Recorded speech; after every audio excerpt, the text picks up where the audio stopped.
All right, I want to make a public service announcement about the myth of depression because I was thinking these thoughts earlier. Unfortunately, I couldn't do them because of the fact that I was feeling depressed.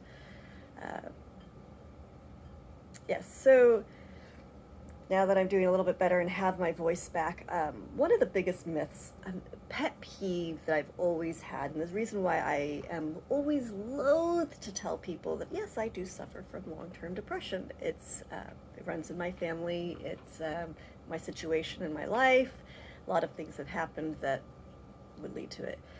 I am also taking care of an elderly grandmother who I love her to death, but one thing, dementia in itself is very hard to handle. It is loss, nonstop, 24 hours, 7 days a week. You feel that loss.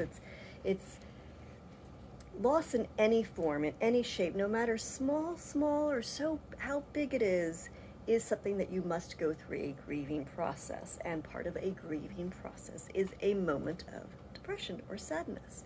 And it's a constant thing when you are dealing with that loss nonstop.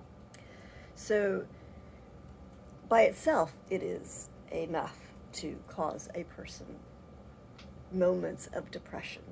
Long-term depression, by the way, does not mean that you are constantly there. And a person, when they're depressed, is not constantly there. That's the reason why people who see these smiling faces, and those are the ones who end up killing themselves, and you're like, oh wait, but I saw her smiling, she was always happy, he or she was always laughing. The idea, the mistake that people think is that, oh, somebody must be depressed continuously, constantly, all the way through 24 hours, 7 days a week. No, it doesn't work that way.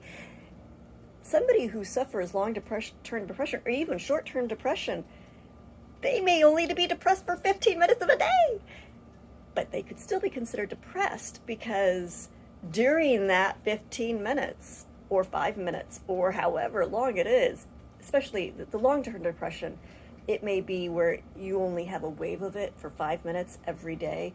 That, like, you wake up and you hit that moment, and then you do all the tools and counteractions and things like that so that you face it. And the actual normal person has, everybody in this world suffers from moments of depression. The only difference between, quote, a normal person and somebody who is suffering from the debilitating effects of it is that a normal person has a few more extra tools, a few more extra resources, a few more extra support from the people around them.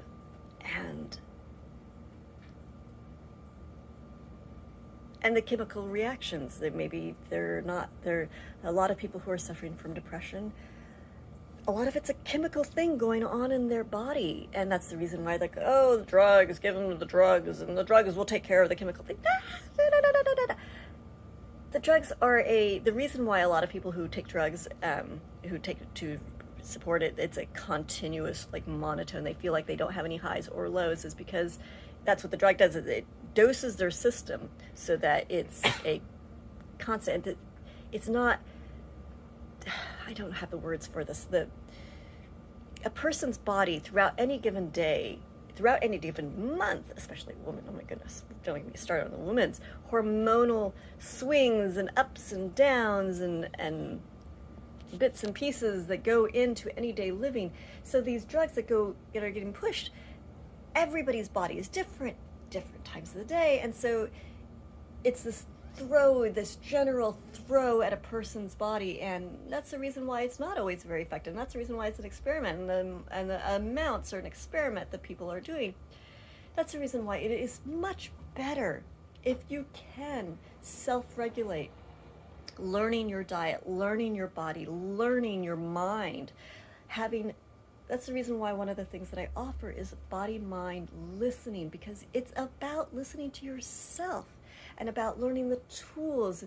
And you can go to the many gurus out there who help inspire you, to help give you the tools out there. There are many people out there who supply you, and it's a stacking thing. You don't just get one tool and that's the cure-all. You don't get just one diet change and that's the cure-all, and one medicine isn't the cure-all. It's a lot of things that one must do, and I'm going all over the place because I have ADD and ADHD, and who else knows whatever else is wrong with my brain, that my brain thinks scattered brain.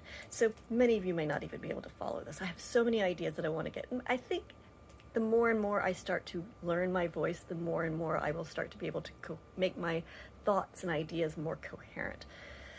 Because there's so much I want to share, and I want to start getting up out of my pushing past the quietness. Oh, and I was talking about my mother. So one of the things secondary thing amongst the dementia is that she often, when I'm talking with her, I am no longer a voice, no longer have a voice,